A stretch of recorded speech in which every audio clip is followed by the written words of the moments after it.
Bonjour et bienvenue. Aujourd'hui, on va décortiquer une session de trading en direct pour vraiment essayer de comprendre ce qui se passe dans la tête d'un scalper au moment où tout se joue. C'est un univers de vitesse, de risque, mais surtout de discipline. Alors allons-y, plongeons directement dans l'action.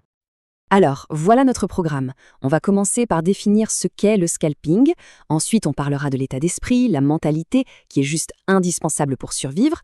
Puis, on regardera les outils techniques avant de décortiquer 2 trades bien concrets pour finir sur ce qui est peut-être la plus grande vertu d'un trader. Bon, commençons par le commencement. Le scalping, on va le dire tout de suite, ce n'est pas pour tout le monde. C'est un environnement où chaque seconde compte et où la pression, elle, est absolument constante.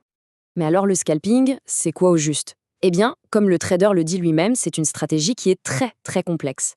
L'idée, c'est de prendre plein de positions sur des durées très courtes, parfois juste quelques secondes ou quelques minutes, pour aller chercher de tout petits gains. C'est un jeu de vitesse et de répétition. Et ça, bien sûr, ça amène une question essentielle. Comment, face à des graphiques qui bougent dans tous les sens, est-ce qu'il est même possible de prendre une décision éclairée aussi vite? La réponse, vous allez voir, elle est autant dans la tête que dans la technique. Ce qui nous amène tout droit au pilier psychologique de tout l'édifice. Parce qu'avant même de regarder un seul graphique, il y a une règle d'or, une seule, à intégrer. Le trader commence sa session avec cet avertissement. C'est un rappel un peu brutal, c'est vrai, mais il est absolument nécessaire. Le capital est toujours en jeu. La toute première étape, c'est d'accepter ça, sans se voiler la face.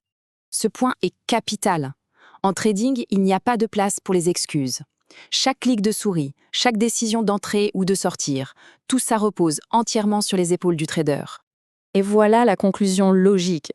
Le fait d'intégrer cette responsabilité, c'est peut-être ça qui sépare les amateurs des professionnels.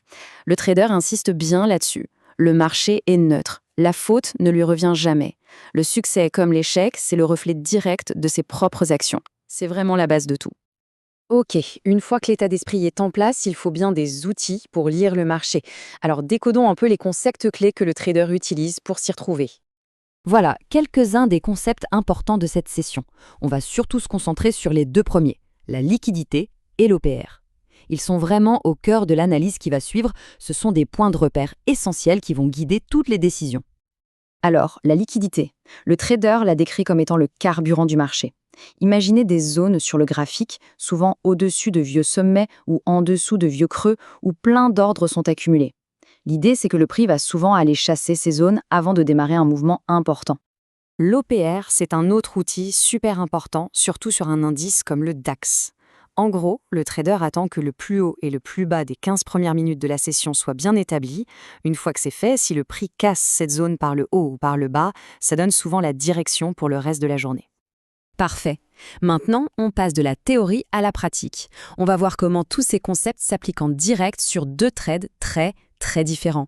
Un sur l'or et l'autre sur l'indice allemand, le fameux DAX. Ces 2 trades sont géniaux parce qu'ils illustrent parfaitement les 2 facettes du métier. D'un côté, sur l'or, on a un trade de conviction mené avec une patience de fer. Et de l'autre, sur le DAX, une approche tout en adaptation, en discipline, où le plus important finalement, ça a été de savoir ne pas prendre de grosses positions. Le trade sur l'or, c'est un vrai cas d'école. Tout commence par l'identification d'une zone d'achat ultra précise. Ensuite, et c'est crucial, il attend la confirmation.